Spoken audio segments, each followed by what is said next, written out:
Hello, everyone. My name is Koyona Duke. Welcome to another episode of the Jungle Laws podcast. Today, I'm so excited because this is our growing solo episode, and I'm here with Morayo. Morayo is going to just introduce herself in a few minutes. Today, we're going to talk about what it takes to just general journey of being able to grow your business on your own, because a lot of people who are building businesses in Nigeria right now are doing so on their own. They don't have anybody who's doing it with them. So even though they send the letters out and we say we are, they are just talking about themselves. So today is our growing solo episode, and we'll allow Morayo to introduce herself. So Morayo, tell us about yourself. Thank you for having me, Koyona. My name is Morayo. I'm a virtual assistant and a business consultant. I run a couple of businesses on the side, and that's about me in a nutshell. I love to learn. I have this knack and appetite to learn something new, and then, use that knowledge to develop myself and all. And that's really the journey. Yeah, it's been a learning journey. That's it. It's a pleasure to be talking to you today. We just met each other this year, and I realized I was like, you're gonna be in my life forever. So, yes. It was clear. Okay. So, what does a virtual assistant do? You said you're a virtual assistant, so Yes. most people, we've been hearing that more and more as more people are working from home and trying to build their businesses by themselves. So what is the job of a virtual assistant? Okay, so a virtual assistant is kind of like an individual contractor who provides remote services, right? Provides either specialized services, add some creativity to some work, just any service you can provide remotely to help solve a problem is what a virtual assistant does. So this is done for employers, for business owners, for CEOs that are too busy to manage their schedule. So it's basically like an executive assistant, but not in the office every day. Yes. An executive assistant is one aspect of virtual assistant. So it's the administrative aspect of things. Okay. But it's way more than that now.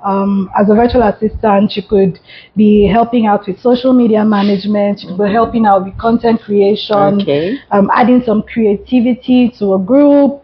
You could be, helping out with the business strategizing, right? You could help manage projects. There's so much you could do. That's vast. Okay, that's really great, because there's so much you could do. That's why I love asking these questions, because there's a lot you learn when you ask somebody who's in the field to explain it to you. So on this episode, we're going to be talking about the ups and downs of building a business solo. So I'm going to ask you, what has been the worst thing you have heard about growing a business by yourself online? Because there's a lot of content online. Business owners, entrepreneurs get bombarded constantly with this is what you should do this. So what can you tell me, like, the two worst things you've heard online about building a business by yourself? Okay, let me see. I think a lot of people say niche down, but they don't really say how or what that means. Or give I remember exactly. I remember when I said like niche down. Does that mean I should pick one thing and do just that, right?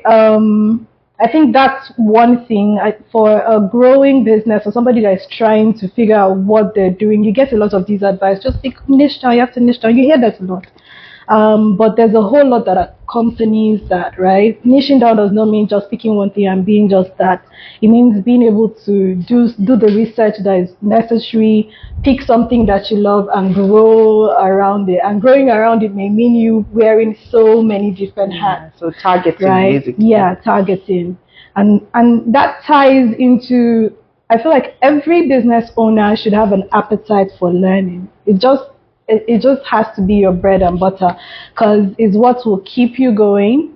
And a lot of people don't, showcase this aspect of things. And so you can get scared, like, you're doing this, you're doing that, you're doing all this. It can get confusing, right? And so I think these are the little things I hear people say that seems to be like a challenge in terms of Yes, one that really ticks me off is the one of value. When they say, "Oh, give value." I used to have clients come to me for like our one-on-one sessions, and then say, they say I should give value and everything, but I have no clue what that means. And it used to be funny to me because when you tell somebody give value, they'll be like, well, I'm solving a problem. Isn't that value? Isn't that Like, value? literally, all you need to say is communicate it to the client in a way that they find meaning in it. Exactly. So it's not necessarily, of course you're giving value. I mean, you're solving a problem. Exactly. So it's just you have to find that person who has that need and communicate that need to that person. Value basically is attributed by the person who's buying the solution, Yes. So anyway, yes, that's some of the doing business online. It can get a lot. I know. I know. Okay. So what does the average day look like for a virtual assistant in VA? What does the average day look like? Okay, so on average, your planning. Okay, it's a lot of planning, right? Especially when you now have more than one employer, you're trying to juggle a couple of things. So, what I'd usually do, I'd say my day starts the night before. Yes. Right? Because I have to do a lot of, so what time am I going to be doing this? When do I need to get this done? And just time block. Probably my journal is my best friend. And just write it out, know what I want to do the next day, sometimes a week ahead. And so that helps me stay grounded in the day. So usually if I have a meeting, I know when it's planned for, I know when I'm prepared ahead for that meeting. If I have to get some work done, right, I know the hours for that work that I'm dedicating to get it done. And also a typical day involves me taking meetings, doing the actual work, my small office upstairs, making calls, doing social media, engaging really, planning content, doing all those in betweens.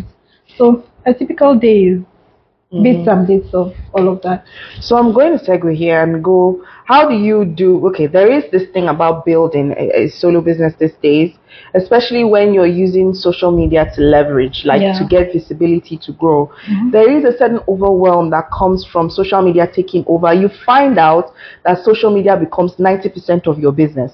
So creating content, being online, getting seen becomes so overwhelming for business owners that sometimes they just withdraw fully from the whole thing. So I would say, how do you manage that? How do you stay centered in, this is the value I'm adding, social media is not my work? So how do you focus on a business owner's mind in that sphere? So I think for me first, I like that I have support. Right? The work that I'm doing, the virtual assistance I'm doing, exposes me to other people that are keen on, in lending a hand here and there, working with me remotely. And so that really does help. I can't level that down at all because I'm thinking something, I want to plan a content, I'm putting it by some people. Okay, this is my thoughts, this is my process, and that just kind of helps.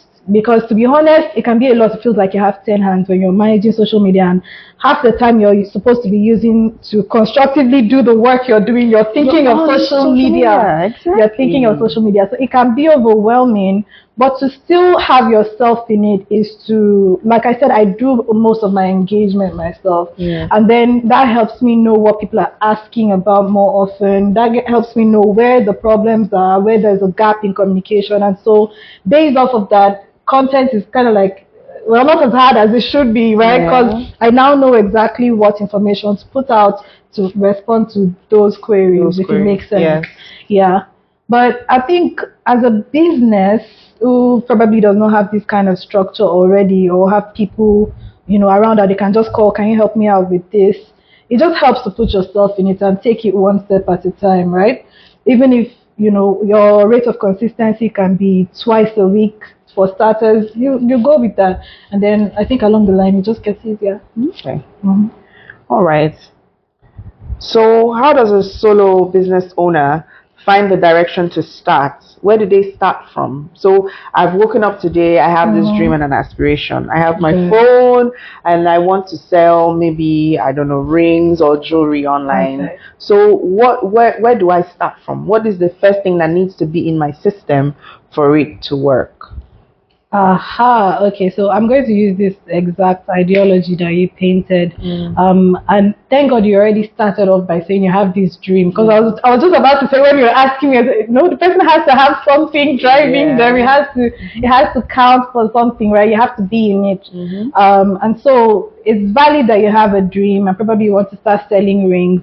There has to be a connection for whatever business to a problem being solved.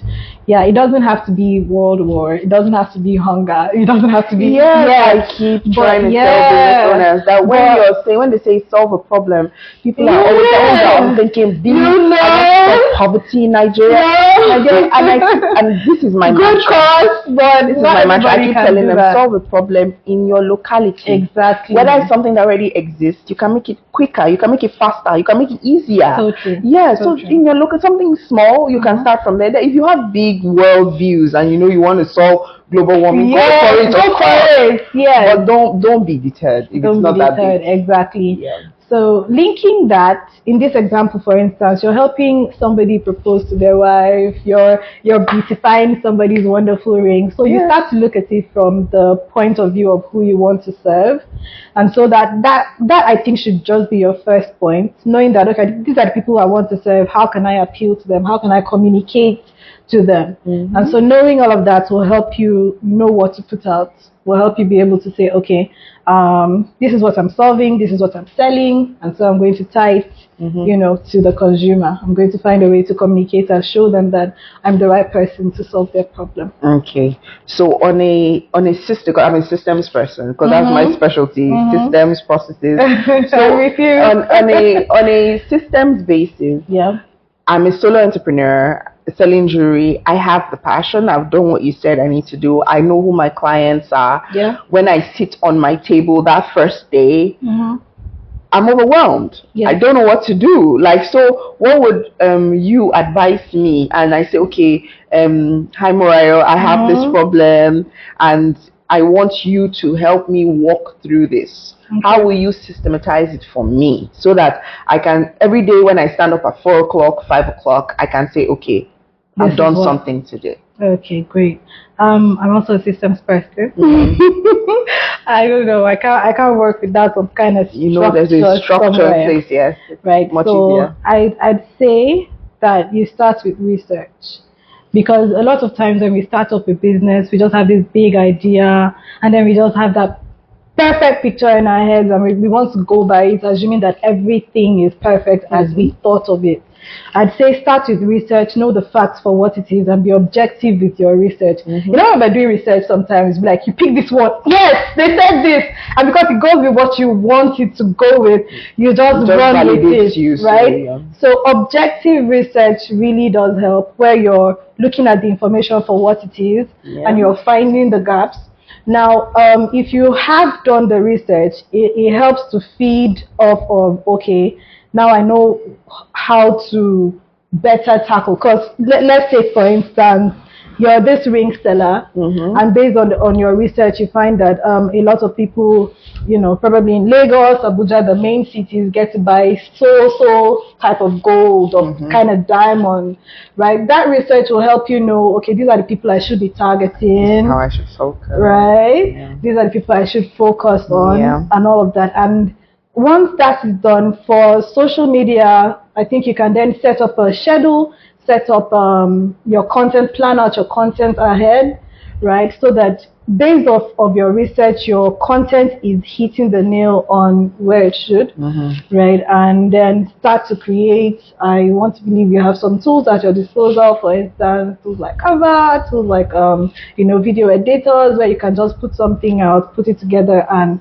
send it out there, or get help for somebody to help you, with that aspect. Okay. So you brought up tools, so we're going to go into that question. So what are like your top 2-3 tools that you feel like as a business? I'm not a content creator, I'm not a social media manager, but what are the tools that I can say, okay, I'm starting my business, these tools are going to help make it easier for me. This is the tech that I need to be comfortable in. I don't think I do a day without Canva. Yeah, definitely. So Canva is number one. Yeah. I'd say there's this link.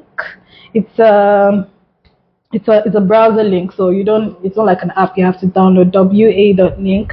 I use that to shorten like almost all customize all of my link. WhatsApp communication. No, it's not just a link shortener. Okay. It kind of like helps to, I can tell what my prospect is going to tell me ahead of time, so I can customize the messaging, so I know where you're coming from, I know where you clicked from, right? So I just better know. It just gets the conversation to organize started. like your funnel. Exactly. Okay. And then I'd say one more tool I can't do without, or every person. I'm trying to pick one, just one. I'd say the Miro app for project planning, right? Because it kind of like just helps to set up the members of the team and say, okay, this is what we're doing next. Yeah. Top three, right? Yeah. Miro. Okay. So the Miro app, and then what did you call Canva it? Canva and WA.link is WA.link. Yeah. Okay, WA.link. Yeah. Okay, I think I've heard. I've never used it. But yeah. You should. Okay, so I'll check it out. Yeah, why not? Okay, so now we've talked about that. I say, how will you say a newbie should measure success? Like, I'm just starting out. Let's be honest, we live in Nigeria, so if I'm measuring success until I'm a baller, short collar, that's success for me. Oh my God. I can go out and buy that, handbag and that shoe, pay for that vacation. Yeah. So that's when I'll say success. But there are people. We need small wins, of course. Before you can get to baller short collar level, we need small wins. So what can you say I can look out for and say, okay, this is a goal for me, and this is a goal I can breathe. This is something. So how will you measure, say that a solo entrepreneur can measure success?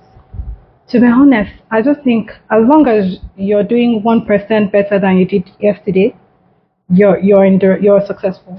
So if you're showing up more, your content is getting better. Exactly. As long as, okay, what you did yesterday was you had gotten this far in your business. You now have a structure for how probably your sales funnel works. You now have some people in place that can help you with something. You've achieved that. The next day, probably the next step is now the next thing right after that. That's success. As long as you're moving in the right direction that you had set out for, the trajectory is improving, I think that's success. Because if you then begin to measure according to, when I hit this number in terms of figure, or when I finally get this number of following, I think it steals away, the little effort that makes it whole. Because when you look back, it's all the small things you did every day that makes up that big win. There's a story I heard once. I was listening to a podcast, and I heard this story about a photography class where they divided the photography class into two. The professor told one set, like, at the end of the term, I want you to give me a perfect picture, just one perfect picture. Then he told the other group, I want you to go out and take as many pictures as possible. And then at the end of the term, we will look through your portfolio. Basically, what happened is the people who went out and came back with a goal that I had to take as many pictures as possible were so much better than those people who were looking for that one perfect elusive picture, because who is measuring perfection? Exactly. And everybody's ideal of perfection is different. You get so frustrated trying to get it that at the end of the day, you're like, you know what? I'll take a picture of this cup. I think it's perfect. It's perfect. This is the eyes of the beholder. But the people who are going to take a picture of the cup, let me try in different light. Let me try in different. I have many pictures, so I have nothing to do. Let me take a picture of my hand. You learn so much from trying and failing. So yes, what you said, just to reiterate what you had said about, showing up every day, measuring the small things. If you came out the day before and you worked for only 3 hours, but today you came out and you worked for 4 hours, win. That's a win. You came out today and you have... You're not deceiving yourself or lying to yourself. No, exactly. No, afterward. Afterward, Yeah, just assuming that goes without saying. Okay, then, exactly. And then you came out and you shared some, let's say you you were posting 2 times a week. Now you can post Now you 4 can times post a 4 week times a week. consistently. You've done it for 4 weeks now, consistently. Yeah. Progress.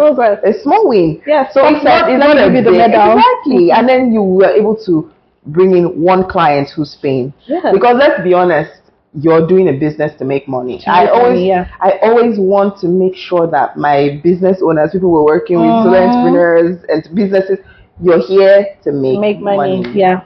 So if you're not making money, then maybe you need to reevaluate. Something's wrong. What you're doing here. Is this a passion project? Exactly. It's not a business. If it's not making money, it's not exactly. So if you had like advice for people who are just starting out, solo entrepreneurs, or people who have been in this business and are struggling, maybe thinking of giving up, if you had like 2 or 3 things that you could say, just a few things that you could say to just encourage them and give them like an idea of, you know, what they could do next.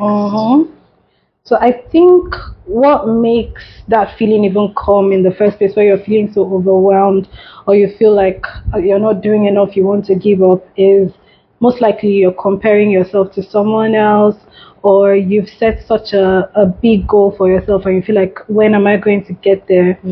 I'd say just stop and pause, right? Don't overwhelm yourself with so much all at once, right? Look at it in little bits and be like, okay, what can I do today to make it better? Then plan for tomorrow, what you can do tomorrow to make it even better. And let that just be the journey. Because I've been there where I'll be like, oh my God, when am I going to, sometimes I'm still there, right? Because you just find you have to remind yourself not to compare yourself with anybody else. You have a vision for your business and you know that you're going to hold yourself accountable to seeing it through. What counts is showing up every day. To be honest, I think that's what counts. Yeah, showing up every day. Showing up every day. So how important would you say a community is? Because you mentioned, and I wanted to reiterate it, but we moved on to the other question. When you are building solo, how would you say, how important is a community in helping you grow? It is very important, I must say, but I'll put it on a scale. I'll say the first most important thing is your belief in yourself and your vision, right? That is not, you cannot be swayed. Can't take corrections, but cannot be swayed, right? That's first and most important. Then right after that, connecting with people is so important. Right, being able to be like, you know, probably you met somebody or some people around you that you know you can just relate with, and they can probably give you some good advice or help you in some direction that probably you were not thinking of before, to just help you in a way. So having a sense of community. Now, some communities come ready-made where you can just join that community and they're all ready to help you. God bless such communities. But sometimes it's not that way. Sometimes it's you looking inward. Like me, see, my brother is already a community for me. I call him up to, I have this business challenge, and before you know, we're having discussion and he has helped me, right? And it could be a friend next. And then I'm like, I feel stuck here. What do you think I should do next? I just feel like I'm trying my best and it's not working out. And then they could just say something, and then I'll be like, you know, it could, in the process of that communication, I may not have even seen the result, but just being able to have that conversation, it just, you know, something clicks, and then, I could actually try it this way. Or now that you said this, it reminds me of that. And having the community, however it comes, it can be structured and that's perfect, or it might just be some people that you rely on, you can call, you can, you know, confide in, talk to them about certain challenges, and they give you some good pointers in the right direction. It's so important. I'd say from what Morayo said, what you said, I would say that you've mentioned a few things. There is the community for support with work, where you can use your community to help with support. Then there is also the community for what they call it, like where you can use them as a sounding board. Yes, correct. Use them as a sounding board, and then they help solve your problems.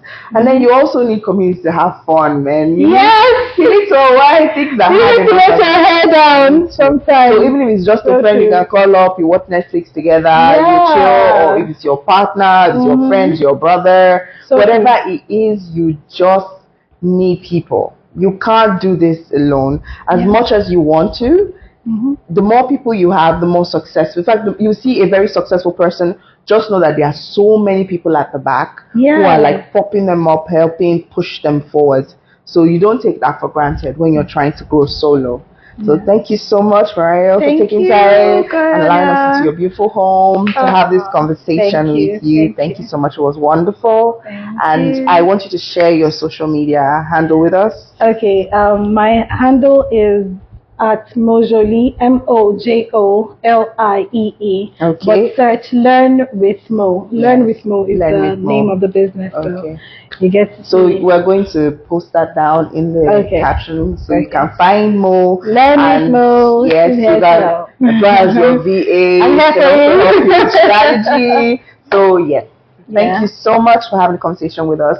Thank you, guys. Don't forget to like and follow. Don't forget to subscribe to The Jungle Laws. We'll be posting more episodes coming soon. Watch our old episodes if you're new here. Thank you so much. You just give a hug, you know?